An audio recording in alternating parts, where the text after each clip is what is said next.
Nothing's more annoying than relaxing on your patio on a hot summer day expecting a cool mist, only to get a glob of water dripping onto your forehead every 10 seconds. That's your cue to clean the nozzles. While every brand has its specifics, the core cleaning principle is identical across the board.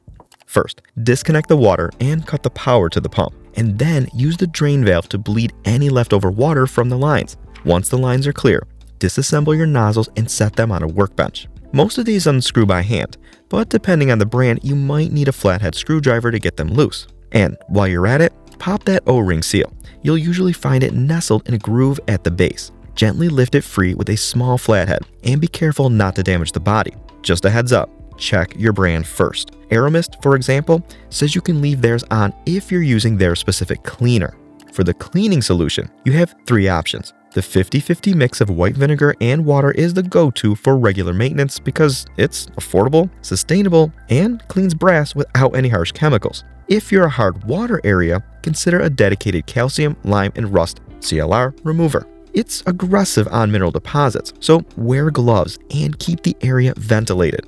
Then, there are the proprietary cleaners from brands like Orbit, Aeromist, or Mist Cooling, which are specifically formulated for their own hardware. Now, for the soak. Time is your best tool, but it depends on the cleaning solution you're using. If you're using white vinegar, 20 to 30 minutes handles light scale, but for that heavy buildup, give it 1 to 2 hours. For CLR, light buildup clears in about 3 to 5 minutes, and heavy deposits rarely need more than an hour. Don't push it past the manufacturer's limit though, or you'll risk damaging that metal finish or eating through your O-rings.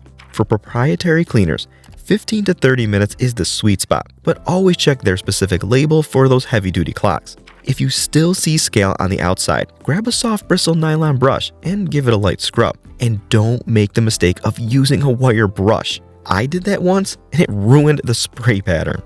Next, rinse every nozzle thoroughly with clean water and dry them immediately with a microfiber cloth. Make sure the interior passages are bone dry. You don't want any trapped moisture sitting in there. As for how often you should clean your nozzle, it comes down to your water source and your system's runtime. If you're on soft or filtered water, a deep clean every 3 to 4 months is usually enough.